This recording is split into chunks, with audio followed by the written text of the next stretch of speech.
Hi, I'm Phil Josberger, and I'm not a gunsmith, but I was sighting in my handguns the other day on a rest to make sure that the sights line up to actually where the gun is shooting, because I've had a lot of trouble with that.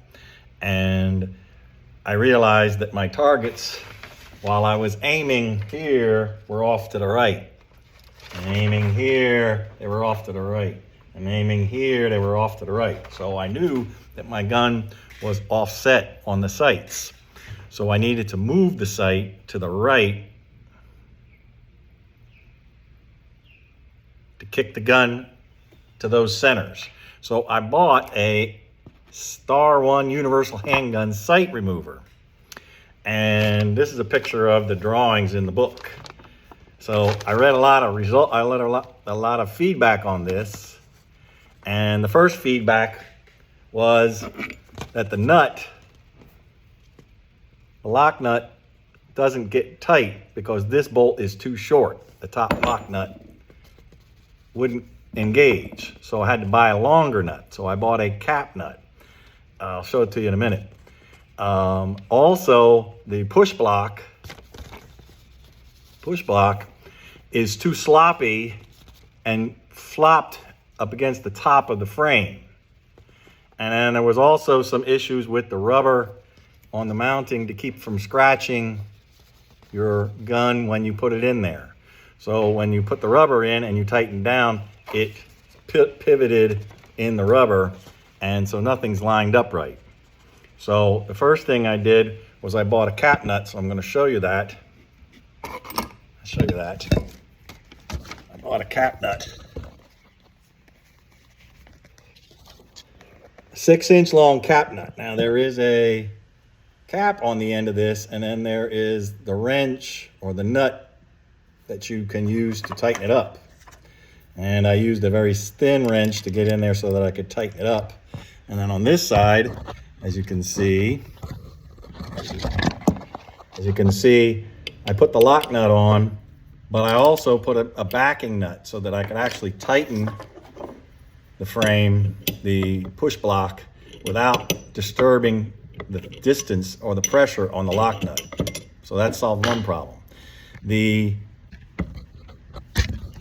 push block is too sloppy in the groove up there, so the only thing I could find in my garage that would fit in there to make it tight was a J-knife razor blade. But that kept it from sliding or tipping as you were tightening down and scratching your sight. Now, there was also the rubber grommets,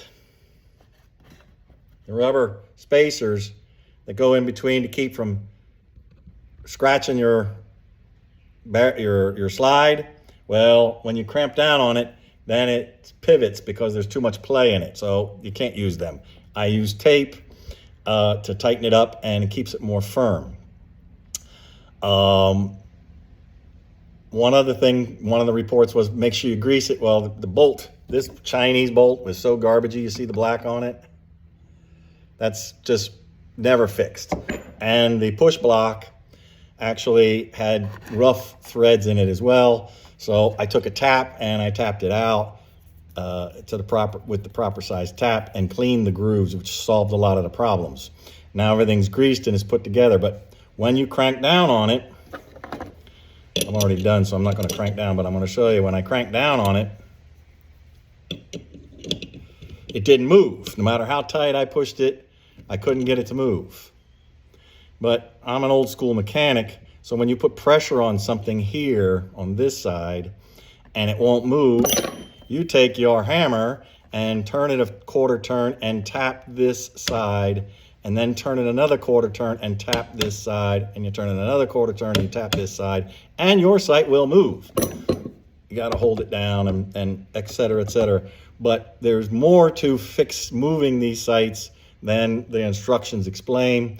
It's an inexpensive way to move my sights. I'm not a professional. I'm not going to spend a lot of money fixing this, so it cost me $6 for this carriage bolt and an extra nut, and a razor blade was in my box. And it just took a little bit of matter of of testing and maneuvering to actually get this to work. I hope this helps. Maybe I'll send another video again someday. Thanks a lot. Have a nice day.